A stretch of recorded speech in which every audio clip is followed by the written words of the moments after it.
The final week of November was refreshingly crisp and frosty. The air started to carry the scent of an impending winter, the New Year's marvels, and lengthy holiday breaks. A lone car slowly traversed the road at a leisurely pace. It was a Sunday morning, and the highway was clear, allowing for uninterrupted driving without fear of traffic jams. Timothy relished this, a tranquil drive amidst silence and snow. What could surpass this? The heavy malachite green arms of the spruce trees contrasting with the white snow blankets. Suddenly, in the midst of all that white and green, he saw something orange covered with snow. Without knowing why, the man hit the brakes and went to take a closer look at the strange find. "Child, what happened to you?" he yelled, dropping to his knees to dust the snow off the child's overalls. "What are you doing here?" The girl didn't respond. She was about 5 or 6 years old, with round rosy cheeks and mittens covered in snow clumps. He bent lower, attempting to hear her breath. Her long eyelashes fluttered. "She's alive." "It's hot here," the little girl mumbled incoherently, attempting to unzip her overalls. "Mummy, I'm hot. Need water." "Just a moment," the man whispered, scooping up some snow with his hand and bringing it to the girl's lips. She licked the snow and immediately opened her large grey eyes. "It's snow." "You bet it is." Timothy grinned crookedly. "And where's your mum?" "Mum?" The girl furrowed her blonde eyebrows amusingly, trying to remember. "Do you live around here? Please show me your house." She shook her head. He only now noticed that her knitted cap was wet from the snow. "We took the bus," she said. "Mum's probably home. Daddy and I walked here." "And where is he?" The girl looked around, confused. "I don't know. Daddy said we were going to play hide-and-seek. He hid, and I had to look for him. I've been looking and looking, but he's nowhere to be found. I'm tired." "I see," said Timothy. "So let's do it this way. I'll take you to my house. You can warm up and drink some hot tea, and then we'll look for your mum. Let me carry you." He picked the little girl up easily and walked to the car. "Just don't sleep, okay? We'll turn on the heater. What's your name?" "My name is Timothy." "Avery," the little girl said. 20 minutes later, upon entering his apartment, Timothy wrinkled his nose, greeted by the familiar silence and the stifling smell of medicine. This persistent odour pervaded everything, a constant reminder of his mother's illness. "It smells like a hospital," Avery remarked, wrinkling her little snub nose. Timothy set the girl on the floor and began unlacing her shoes. "My mother is ill," he explained. "She is being cared for by a nurse. She gives her injections and medications. Are you hungry? I think we have pancakes. Do you like pancakes?" "Are they with jam?" Avery asked, her eyes lighting up. "With jam and honey and anything you want. But promise me," Timothy said sternly, "that you'll wash them down with some hot tea, okay?" "Deal," the girl agreed, shaking her wet mittens. "Where can I dry them?" "We'll find a place." Timothy smiled, taking her hand. "Let's go to the kitchen, shall we?"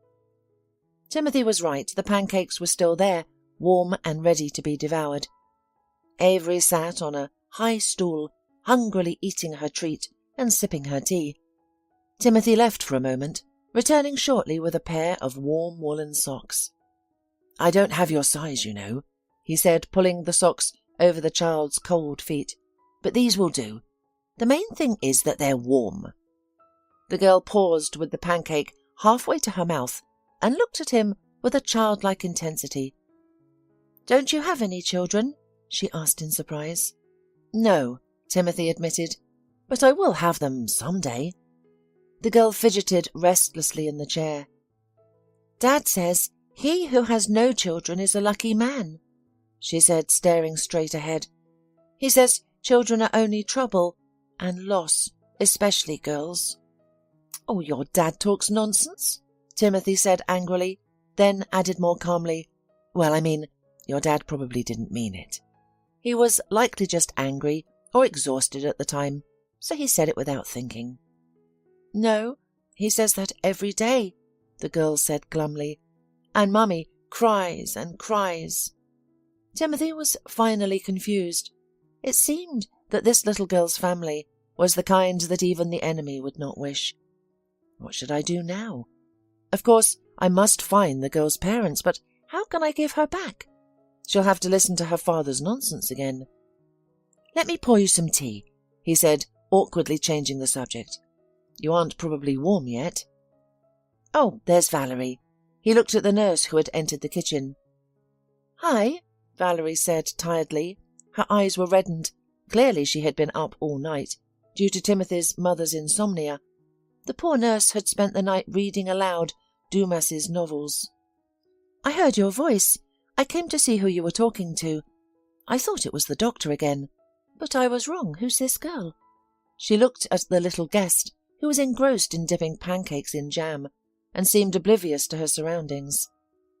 Timothy had already realized that the little girl was not at all afraid of strangers. Meet Avery. Timothy smiled. She will be staying with us for the time being. Is she your friend's daughter? Valerie asked. Well, he hesitated. Almost. How's Mum? The nurse sighed. I have no good news, Timothy. She hasn't slept all night again. We read and talked, but sleep eludes her. Her blood pressure is high and difficult to bring down. Well, you know how it is. Yeah, I know, the man said darkly. Listen, Valerie, I have to leave now. I have an appointment. But it shouldn't take long. Could you take care of our little guest? Give her a warm bath and then put her to sleep.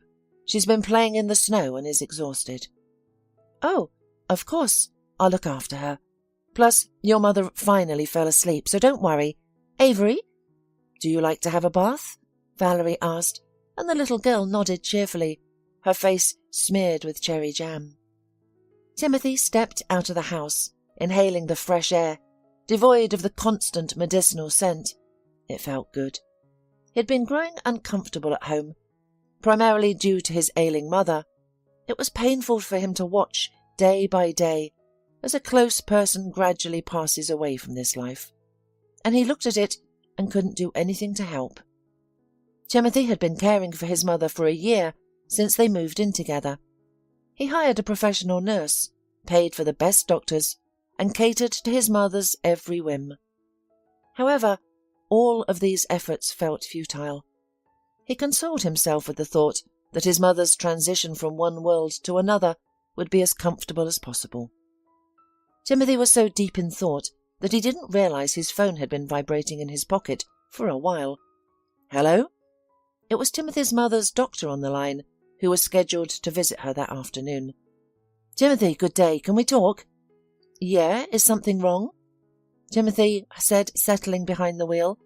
Checking his watch, he realized he had 10 minutes to spare. So, what do you want to discuss? Look, the doctor began hesitantly. I reviewed all the x-rays again today, in chronological order. You know, a fractured femoral neck is not easy, especially for someone under 40. But your mother was lucky. It healed perfectly. She should be walking. Then why isn't she walking? Timothy asked, getting tired of the long-winded explanations. You've seen it yourself. She hasn't gotten up in a year. I remember. It's a bit of a mystery, but I don't think it's physiological. Then what is it? The doctor paused. You might need a good psychotherapist, Timothy. It might be something psychological. She could be fearful of re-injury, or there might be secondary benefits. Secondary benefits? What do you mean? Well, she's living like a queen. Everyone is attentive to her. She has a nurse. She's well fed and pampered. Maybe she likes it. Maybe she's pretending to be sick. You mean she's faking it? I'm not saying that, but we can't rule it out. You'll need to find a psychologist. That's all I have to say. I will visit your mother tomorrow. See you. The phrase secondary benefits kept echoing in Timothy's mind. It was as if a hidden string deep within his soul had been struck, producing a grating sound that set his teeth on edge. He couldn't stop thinking about it, during a business meeting with his partners, and even afterward, he didn't know how to shake it off. Secondary benefits. What if it's true? He couldn't recall a time when his mother had seemed genuinely happy.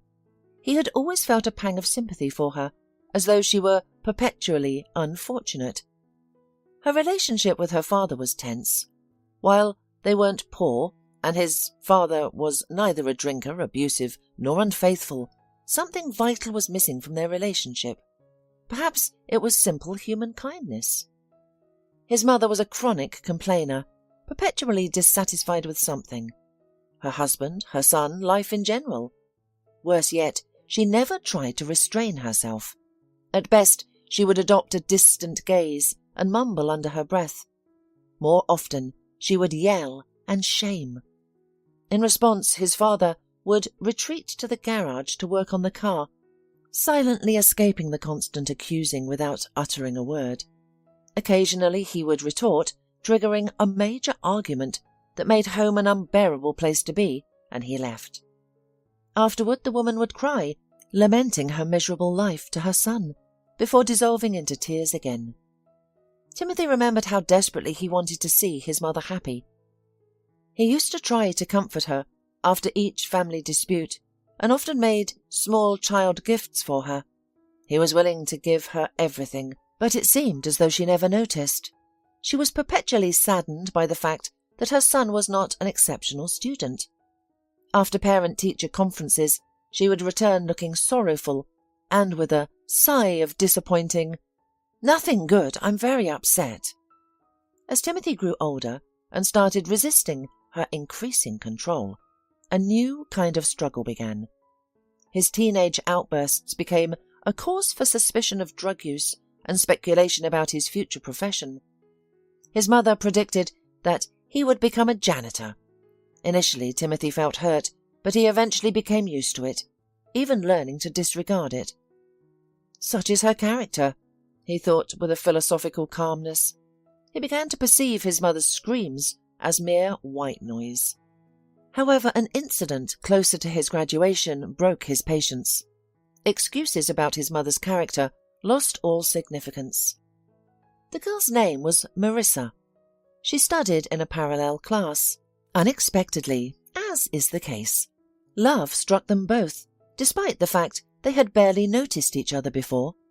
Timothy recalled how he bumped into Marissa in the school corridor, froze in front of her, blushed, and struggled to say something, to greet her or just say anything. During the subsequent physics lesson, he tried to understand how he had previously overlooked her enormous, light-coloured eyes, which were as clear and serene as mountain lakes. Her eyelashes were long and as black as coal, and her braid was thick. He suddenly had a profound desire to see her blonde hair loose, imagining it to be as soft as silk and smelling of fresh grass, which had been his favourite scent since childhood. That day he received a D for failing to hear a teacher's question and was scolded for his inattentiveness. But he wasn't upset. None of it mattered from now on. After school he waited for Marissa on the porch. When she exited and saw him, she smiled brightly, like a spring day. "I thought you had left already," she said. Timothy wished to respond with something clever and funny, but nothing came to mind. Instead, he just took her backpack and grumbled. "How can you carry such a heavy load? It's unhealthy. Come on, I'll walk you out," he said. Marissa smiled slyly. "I live nearby, over there." She pointed to the nearest house. "Well, then I'll walk you home, and then we'll go for a walk." He kept quiet about his first romantic feelings at home, but he made the mistake of keeping a personal diary where he detailed every encounter. Timothy and Marissa dreamt of sharing a life, but one day the girl vanished. Assuming she was sick, Timothy rushed to her home right after school. Her mother, stern-faced, opened the door. "Is Marissa home?" Timothy asked. The woman gave him a disdainful look. "No, and don't come here again. Marissa will be finishing her studies in another town." "Why? She didn't mention anything like that. She would have told me." "Your mother came to see us," said Marissa's mother sternly. "She said that because of Marissa, You've neglected your studies and started drinking beer too much." "It's not true," he exclaimed indignantly. "She claimed you were in bad company. I worry about my daughter. I don't want her associating with hooligans. So forget about her and don't come here again." "She lied to you and you believed it." Timothy began to justify himself, but the door had already slammed shut. He sat on the steps, burying his head in his arms. So his mother had read his diary and concocted lies to dissuade the girl from him. Timothy felt a deep sense of violation, as though he'd been trampled on without any apology. "Now, where shall I go?" he thought wearily. In the past he would have gone home, but he now realized painfully that he had no home. A home is a place where people trust each other, not engage in deceitful schemes behind each other's backs. But the tragedy was that he had nowhere else to turn. Hearing the key rattling in the lock, his mother appeared in the hallway. She took in her son's distraught expression and barely suppressed a smile. "I baked pies," she announced gently, "with potatoes and with meat. Your favourites."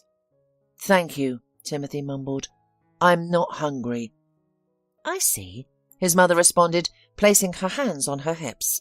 "A rebellion, is it?" Timothy quietly removed his shoes, hung his jacket in the closet, and then turned to face her. "Why, Mum?" he asked gently, but his voice was fraught with suppressed anger. "Why what? I don't know what you mean." "Why did you go through my things? Why did you lie to Marissa's mum? She sent her off to another town, and I'll never see her again," he accused with desperation in his voice.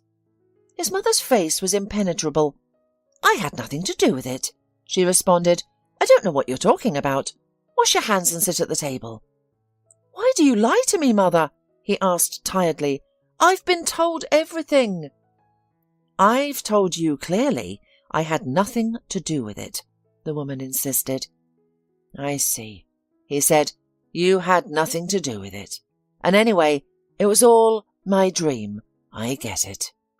Timothy retired to his room and sat on the bed for a while, studying the patterns on the wallpaper with detached wonder. "It's strange. Just this morning, I was sure that everything around me, the walls, the table, the bloody wallpaper pattern, was home. But it's all a lie. Not a home, but a cage where I was deceived into staying. How awful!" The only consolation was that there were only 3 weeks left until graduation. After that, he could leave this place. He just had to wait a little longer. Timothy vividly remembered getting on the train, leaving his school friends on the platform. His mother hadn't come to the station. When she learned of his decision, she melodramatically clutched her heart, grabbed her blood pressure monitor and wept. When this didn't work, she tried her persuasion, which also failed. She then resorted to shouting and accusing Timothy of ingratitude.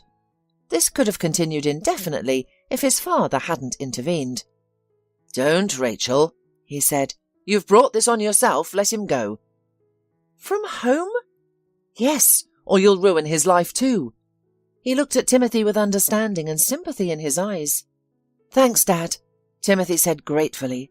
His father simply patted him on the head in response. As the train started moving, Timothy sighed with relief. "I'm free. Now I can finally start my life." He didn't visit his parents often, perhaps once a year at most, and he never stayed overnight. His mother resented his infrequent visits, but his father understood.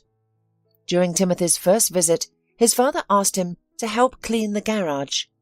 Timothy readily agreed, but upon entering the garage, he found it impeccably organized. "Where's the mess you promised?" he asked cheerfully. Instead of answering, Dad pulled out several white envelopes from under the car seat. "From Marissa," he said, offering a letter to his son. "She wrote to you, as you see." "But why didn't you give them to me immediately?" Timothy replied, perplexed. His father's face turned red with embarrassment. "Your mother was intercepting them," he admitted reluctantly, "and I stole them from her. But don't be angry with her, son. Your mum's a difficult woman, but I'm certain she meant well. She just thought it was best for you." But you don't agree with that, Timothy stated flatly, or you wouldn't have given me the letters. His father ran his hands through the hair on the back of his neck, a habit he had when faced with a difficult conversation. You're an adult now, he finally said, but it's still hard for me to discuss this. Your mother and me, we perhaps rushed into marriage. It's not that either of us are bad or good. It's just that we are very different people, and maybe now that you're grown up, we can grant each other freedom and find happiness. You want to leave Mum? Timothy asked. His father looked down, embarrassed, and paused. Then, making up his mind, he looked Timothy in the eyes and said something he had been too ashamed to even admit to himself. Yes, Timothy, I want to leave her. Do you disapprove? His son knew how to appreciate honesty, and he only said, No, Dad, it's your decision, and I'll accept it. You're adults too. At home, of course, he said nothing to his mother about the letters, but on the train, taking him back to his studies and his new friends, he read them all. Marissa's letters were painful to read, and Timothy wiped away his tears when he thought no one was looking. In the first letter, Marissa described her situation. They had taken her old phone with all the contacts and replaced it with a new one that only had 2 numbers, her mother's and her aunt's, who she was sent to live with. The aunt, according to Marissa's letter, was a stern woman who strictly made sure that her niece did not dare to go out after school. After lessons, Marissa was given 2 hours for homework, then expected to complete household chores. Her chores included cleaning, cooking dinner, and gardening. Her aunt checked her phone daily, regularly invaded her privacy, and reported to Marissa's mother about the progress of her re-education. In the second letter, Marissa wrote that she found a way to evade her aunt's constant surveillance. She would go to the basement to fetch vegetables and preserves, as her aunt disliked the damp. There she had a few minutes of privacy to write her letters. She wrote this one over the course of a week. If Timothy wanted to respond, he could send his reply to the address of Marissa's school friend, who would pass it along. The third letter from Marissa was brief. She wrote that she understood Timothy's reluctance to respond and promised not to impose on him any further. The same day, he got off the train and bought a bus ticket, eager to see Marissa and explain himself. He headed to the address of her school friend with a plan in mind. I'll try to get Marissa out and take her away with me right away. A tall girl with a black braid opened the door. Are you Timothy? She asked, grinning in response to his puzzled look. Marissa drew your portrait. She's good at drawing. It looks like you. Can you give me her address or phone number? Timothy asked. The girl shook her head, frowning. Her aunt married her off to some guy. They've left for the countryside. I haven't heard from her since. What village? What do you mean? Married her off? Couldn't she refuse? Timothy exclaimed in disbelief. She couldn't, sighed her friend. Her aunt locked her in the attic and beat her every day. She was given a choice, get married or rot there. Tell me their address, Timothy demanded. I don't know it. They left at night without telling anyone and wouldn't let me see her. He went back the same evening and bought a bottle of some disgusting liquor at the bus station. Luckily, he, the autopilot instinct of his body, saved him from potential trouble, and Timothy managed to reach his dormitory. He awoke in the middle of the night in his bed, plagued by a terrible headache and thirst. A bottle of mineral water sat on the bedside table, and a basin was placed on the floor beside the bed. His neighbours, evidently experienced, had cared about him. God bless them, he thought, drinking the mineral water greedily before falling back into a deep sleep until morning, dreamless. Life went on. Timothy's father eventually left his mother, but did not live long. He passed away 10 years later. He went to sleep and didn't wake up. An easy death, the doctors and friends at the wake commented, seemingly envious of the peaceful ending devoid of humiliation, fear or pain. Timothy funded the funeral and lingered at the grave, clutching a heavy bouquet of white roses. The stems pricked his hands, and their leaves were unpleasantly damp. Thanks, Dad. I love you and always will, he whispered, gently laying the flowers on the grave. He and his father may not have been as close as he would have liked, but they were not distant either. His father had come to his aid during his most challenging moment. He understood his son's pain, helped him leave, and gave him a letter to his beloved. It wasn't his father's fault that Timothy didn't arrive in time. Timothy once saw Marissa, quite unexpectedly, 10 years after their last meeting. He remembered that October day as a world of rain and wind.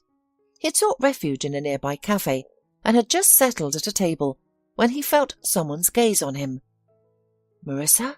he whispered. She smiled at him, her presence brightening the gloomy day. "Marissa, are you here alone?" "Alone," she whispered with a nice smile, raising her glass of juice. "Cheers." They chinked his coffee cup and her glass. "How are you, Timothy?" "I moved here after high school, graduated from college, and now I'm working," he said. Marissa sipped her juice.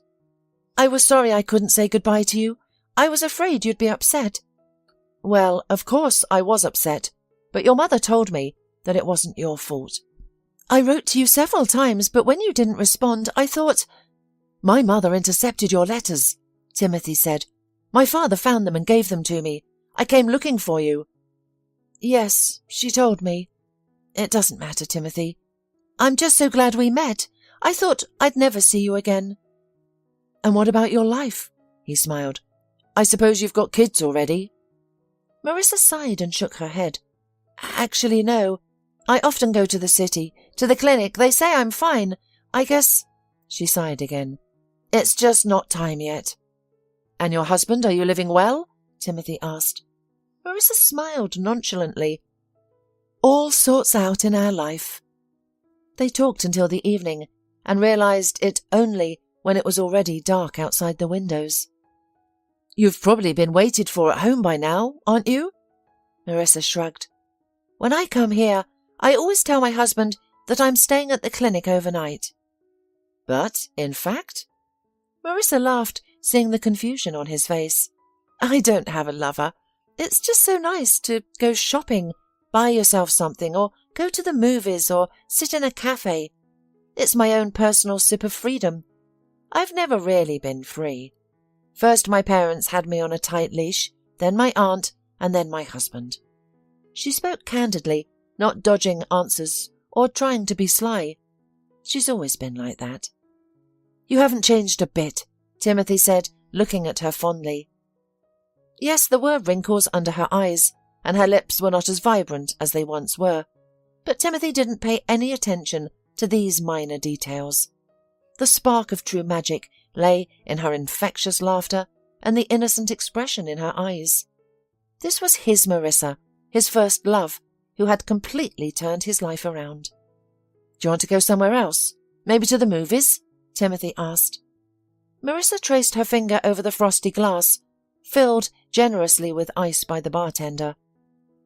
How can she drink such a cold juice in this weather? He wondered. "I don't want to go to the movies," she said finally. "I want to come to you." The next morning, Timothy woke up to find that Marissa had already left. The scent of her hair still lingered on the pillow, and a note lay on the table with just one word. "Thank you." There was no other message, no phone number, nothing. No one at the cafe remembered Marissa. It became clear to Timothy that she had been there by chance, and all he could do was cherish their fleeting encounter and continue with his life. Mum could never become happy. Even though Timothy now had enough money to support her, she was never content. Just like during his childhood, she always found reasons to criticize and insult him. One day he realized he would never be good enough for his mother, and it was futile to try pleasing her. From that point onwards, Timothy lived a quiet life, no longer seeking his mother's love and approval. And he was living quite well, I must say, until the previous year, when a neighbour informed him that his mother had slipped on her way back from the store. It turned out that she had fractured her femoral neck, resulting in a cast and a bleak prognosis. "Don't worry, Timothy," the head doctor reassured him when he arrived to the hospital. "Yes, the injury is severe, but your mother is quite healthy for her age. I believe she'll recover soon." The mother greeted him with a strained smile. "I'm a cripple now," she whispered. "I can never stand again." "You will be able," Timothy promised. "As soon as you're discharged, we'll go to my place. You'll get physical therapy, massages. We'll hire a nurse to help you walk. You'll be walking before you know it." His mother smiled, her face as pale as a sheet of paper. In due time, Timothy took his mother to his place. However, as usual, nothing seemed to satisfy her. She showed no interest in physical therapy, made no attempt to stand, and the first 2 nurses left within a week due to her demanding nature. Only the current nurse, Valerie, could handle her. Timothy paid her generously and did not hesitate to agree to a high payment as long as she stayed. And now he couldn't believe that his mother had voluntarily become disabled just to be taken care of. He didn't finish his thought. The phone screen displayed the nurse's number. Before he could answer, Valerie's urgent shout rang out. "Timothy, come back immediately. I don't know what to do. Your mum saw Avery and—" "I'm coming," shouted Timothy, without listening to the end. As he burst into the apartment, the nurse emerged, carrying a frightened Avery in her arms. From his mother's room came anguished screams. "You filthy brat! No children in my house! I don't want to see her! Throw her out!" "It's all right. Girls," Timothy whispered, moving towards his mother's room. "I'll handle this." Inside, he saw his mother wreaking havoc and smashing anything within reach. Vases, candy bowls, cups. What a scene! "Throw her out!" she shrieked. "Out! Out!" Seeing her son, she froze momentarily before collapsing to the floor. "Timothy, help me!" she pleaded, reaching out to him. "Help me up!" "I've been here for a while, Mum," he responded quietly, "and I saw you moving around." "You're imagining things. I couldn't reach Valerie, so I tried to get to the bookshelf and then—" "You managed to reach it," Timothy said, looking at the books scattered on the floor. "Go back to bed. I'll ask Valerie to give you a sedative." "Son!" He left the room. The nurse and Avery were still standing in the hallway. "Give me the girl," he said, "and give Mum something to calm her down. She seems to have gotten too excited." "Well, you, young lady," he said, turning to Avery, "it wouldn't help to get some sleep. We'll warm some milk and honey now, and when you fall asleep, I'll start looking for your mummy and daddy." "I don't want to go home," the girl begged. "Daddy yells at Mum, beats her, and then beats me, saying that he wanted a boy, and I was born a girl. No one needs me." "Hush, hush," he whispered to the sobbing girl. "Let's calm down. I'll think about what we can do. Do you love your mum?" "I do." "Well, there you go. Your mum needs to know where you are. She's worried. Do you remember her phone number?" "Her phone number is on the tag of her overalls," said Avery. "Here, take a look." "Great, so that solves something," Timothy smiled. "Let's go drink some milk, and I'll call your mum right now." A woman answered the phone. From her hoarse and nervous voice, filled with sobs, it was impossible to determine her age. "Are you Avery's mum?" he asked. Yes, I am. What's wrong with her?" "My name is Timothy. Avery is at my house right now. She's fine. I found her in the woods. Please come and pick up your daughter." Is she okay? She's—" The woman choked on her tears. As gently as possible, Timothy reassured. "Calm down. Everything is fine. I'll let Avery speak to you now." Avery smiled happily. "Mummy," she shouted, "I was lost, but Timothy found me. He gave me pancakes, and he has many rooms and a good nanny. Mummy, will you come get me?" "I'll be there soon, very soon," the mother screamed. "Wait for me, daughter." "Mummy's coming," announced the little girl. "So we'll wait for her," said Timothy. "You haven't changed your mind about sleeping yet?" "And Mummy?" "She'll wake you up. In the meantime, let's go." He took the girl into the guest room, laid her on the sofa, and wrapped her with a fluffy plaid. "You can imagine that you are lying in a bear's den," Timothy said, "and next to the bear is sniffling in his sleep, and you are basking against him, and you are warm. Warm! It's great, isn't it?" "Is the bear kind?" asked the sleepy girl. "Kind, wise and brave," said Timothy. "He will make sure you don't get cold, and he won't let anyone hurt you. He will treat you with honey, the most fragrant and delicious. And also—" But the little girl was already asleep. Timothy smoothed her dishevelled hair. "Sleep, my little friend," he whispered, and left the room. The nurse was waiting for him in the kitchen. "I've injected a sedative. Your mother is sleeping," she reported. "Good," Timothy said, pouring himself a cup of coffee. "Now tell me, what has happened here?" Valerie looked at him confused. "Timothy, honestly, I went to make a bath for the girl. Then your mother called me and asked, 'What's that childish voice?' I told her it was your friend's daughter. And then I couldn't believe my eyes. I didn't know." "And then what happened?" Valerie sighed, rubbing her palm across her forehead, and continued. "Your mother said, 'Bring her in, I want to see her.' I called Avery. Your mother started questioning her about her identity and her mother's name. Suddenly she jumped up and lunged at the girl. I barely managed to shield Avery. Your mother started screaming. You must have heard her. She ran around the room in that state. But you know that before she couldn't even take a step because she always claimed it hurt to step on her feet." "Yes, I know." "I quickly picked up Avery and ran out. I locked her to your study and immediately called you." "I believe you, Valerie," the man said. "Have some tea and calm down. We both had a hard day, and I'll wait for Avery's mum." He didn't have long to wait. The doorbell rang just as he finished his sentence. "I'll get it," said Timothy, standing up.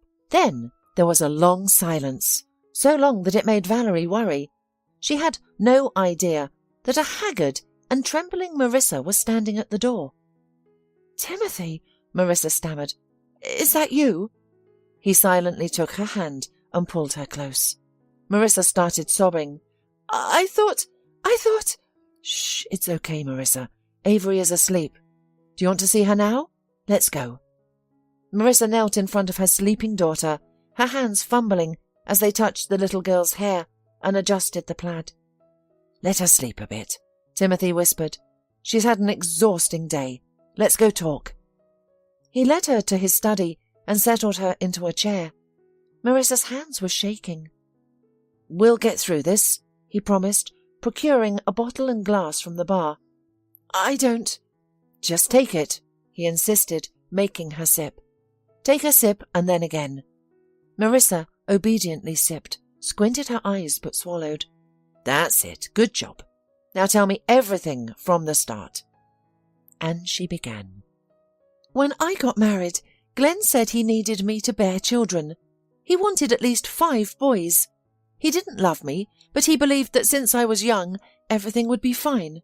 "But it didn't turn out fine," Timothy whispered. "Yes, he was so angry. He beat me, claiming I was disgracing him. He pointed out that others had 3 children and were expecting a 4th, whereas I couldn't give birth to 1. His mother took me to some woman who prepared herbal concoctions for me to drink, as unpleasant as they were. We eventually went to the clinic for a checkup. They told me there was nothing wrong and suggested my husband get checked instead. But I didn't tell him. He would have beaten me again for even suspecting it. I told him I would go for treatment, and I finally got pregnant. I thought Glenn would be ecstatic, but all he said was, 'Even a useless sheep gives some wool.' Of course, he expected a son, but we had a daughter instead. He was furious, constantly shouting about not wanting to feed an unnecessary family, claiming a girl was only a loss, unlike a son. But I didn't pay attention to his words. Why should I? I had a lovely daughter. Lately, he'd been acting strange, smirking at our daughter. I even thought he might have gotten attached to her. Today, he said he was taking her for a walk in the woods, but he came back alone. He said she got lost and he couldn't find her." "Wait a minute," Timothy interrupted. "Could Avery be my daughter?" Things didn't work out with your husband, and then her age is matching. Marissa, tell me the truth. Is Avery my daughter?" She responded with a long look, then gave a slight nod. "I wanted it very much. When I left you that morning I was hopeful, and it turned out to be for a good reason," said Marissa. Timothy rubbed his chin and replied, "Well, you realize I won't let my daughter go to that monster, and neither will you. You can stay here, right here, today, now. We'll formalize your divorce. Do you want to go back to him?" Marissa grinned bitterly. Who in their right mind would want to go back to him? "Well, that's settled. Then you're both staying. First, we'll—" "Throw her out!" came from behind the door. Then the door swung open, and Marissa's mother entered the room. She walked confidently past Marissa and sat in a neighbouring chair. "This one," the woman pointed contemptuously at the guest, "isn't part of my plans. I didn't give birth to you, Timothy, for you to get married and forget about your mother. You're supposed to be my help in my old age, not—" "So, you're walking well, right?" interrupted Timothy. "You have finally recovered. Then why have you been pretending to be weak all these months?" "Throw her out," came from behind the door. Then the door swung open, and his mother entered the room. She walked confidently past Marissa and sat in a neighbouring chair. "Mum, this is my home," said Timothy, "and I make decisions here, and I've already decided. My future wife and my daughter will live here. If you don't like it, you're free to leave, especially since you don't seem to need any more help from me or the medical team." His mother sighed convulsively, her eyes brimming with tears. "This is how you treat me. I always knew you were like your father. I didn't just want to believe it, but I was told, I was warned one day." Her voice trembled. "You will remember me when your children do the same to you. And you," she glared at Marissa with a hateful look. "I knew you were mean, spoiled, and insolent from the start. I advised your mother and aunt to marry you off to Glenn." "What?"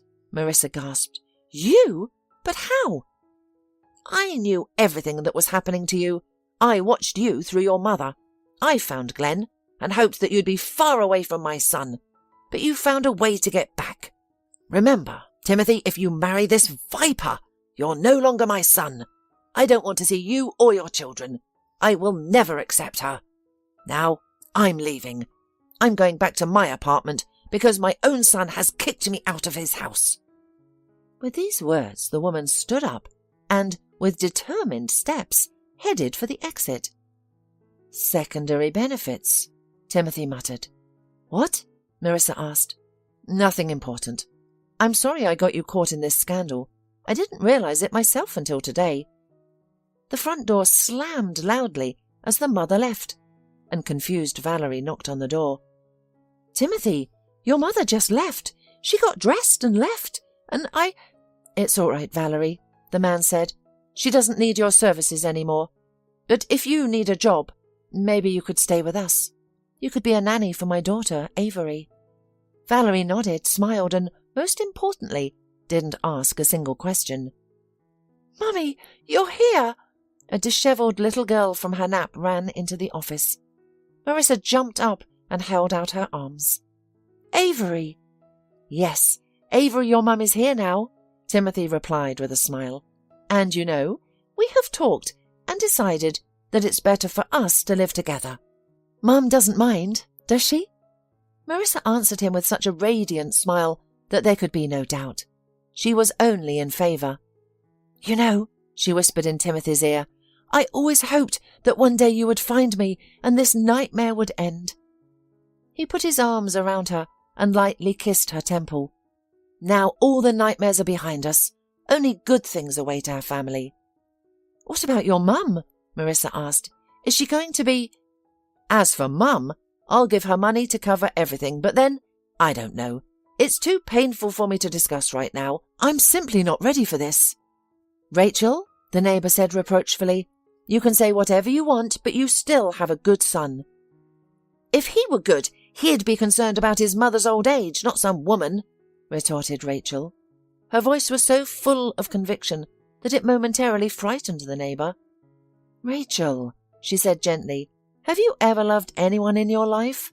Not in your way, but genuinely, like people usually do. Are you implying I never loved my son? I carried him for 9 months. I was constantly sick, swelled up like a hippopotamus, and had a 24-hour labour. Then I never got any sleep, just feeding him constantly. But did he ever refuse you anything? He's still giving you money. I don't need his money. Oh, come on. You claim you don't need his money, but you take them. There's something wrong with what you're saying. Rachel sighed, her voice laced with tears. What choice do I have? I'm a poor, ill pensioner. I'm forced to accept this charity, even though I don't want to. Well, well, the neighbour smirked. You're not being truthful again, Rachel. You're upset because your son isn't under your thumb anymore. You wanted him to remain attached to your apron strings forever, but he's married, has a child, and moved on. He abandoned me for her. He cast aside his own mother to be with her, Rachel cried out. I can't even bear to utter her name. You're twisting the truth. You left of your own accord and spent a year causing trouble to him before that. You wanted Timothy to abandon everything and chase after you, didn't you? I am his mother, answered Rachel with dignity. It's my right. The neighbour shook her head. You're a piece of work, Rachel. I'll leave you to it. There is nothing I can speak with you any more. Rachel gazed out the window. It was a blooming July. The hot summer sun had cooled, giving way to a warm evening. Children's laughter echoed from the playground. Though she hadn't admitted it to her neighbour, Rachel had once boarded a train to Timothy's city. She hesitated to ring the doorbell, sitting on a bench in the shade. Suddenly a hopeful thought crossed her mind. Perhaps Timothy has already sent that woman and her child away. Maybe she could return to his apartment, to live together again. He was upset with her, but it wasn't a big deal. She could explain that she had spoken out of turn in the heat of the moment. She would find the right words. Suddenly she noticed her son. He carried Avery on his shoulders and held Marissa's hand. They were chatting and laughing. The worst part was that the vile woman, that serpent, was pregnant again.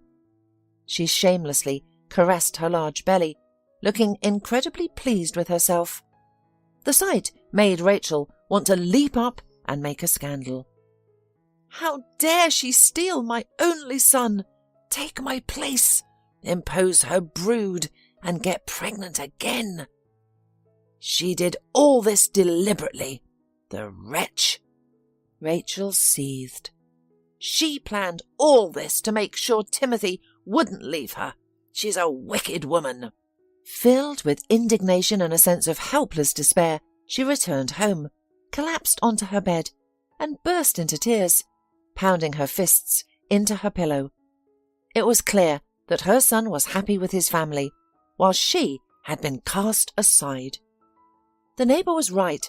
Rachel dreamed of her son, devoting his life to her and her happiness. But would he be happy at that? Once it seemed to her that otherwise and could not be. Maybe she was wrong, and maybe it was not so bad that he created his own family and raised children. After all, he did continue their lineage. Rachel looked longingly at the yard where neighbourhood grandmothers sat on a bench, leisurely conversing, while their grandchildren played in the sandpit or the playground. I could do that too, Rachel sighed bitterly. For the first time, her heart filled with sadness for her unfamiliar grandchildren. The next morning, the woman went to the candy store, where she bought a huge cake and then took the train. When she found herself at the door of Timothy's apartment, she suddenly felt that her courage was leaving her. What if they don't open the door for me, or even if they do, but give me harsh words and throw me out like a stray dog? I won't survive that, Rachel fretted. However, did she buy that cake and travel 2 hours on the train in vain? She had to decide, so she rang the bell. Timothy opened the door. He appeared so surprised to see his mother, as if he didn't recognize her initially. "Hello, Timothy," the woman said softly. "I've come to tell you I was wrong. Wrong about many things. I thought you should only belong to me. That's why I gave birth to you. I was only taking care of myself, and I didn't realize how much you've done for me."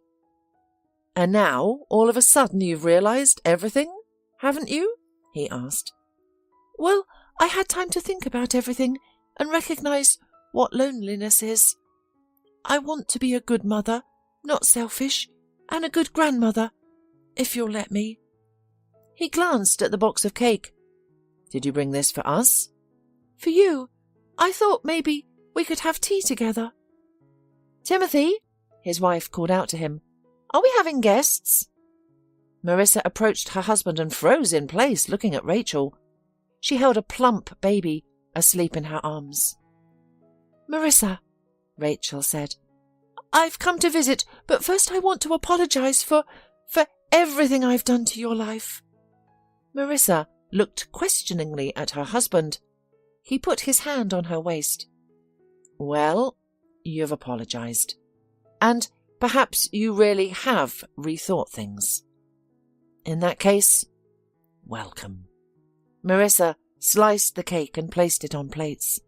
The kitchen was warm and smelled of fragrant tea. Rachel sat at the table, holding Avery on her lap, and suddenly felt a strange feeling of happiness and calmness. Her family was with her, and it was wonderful. Just to love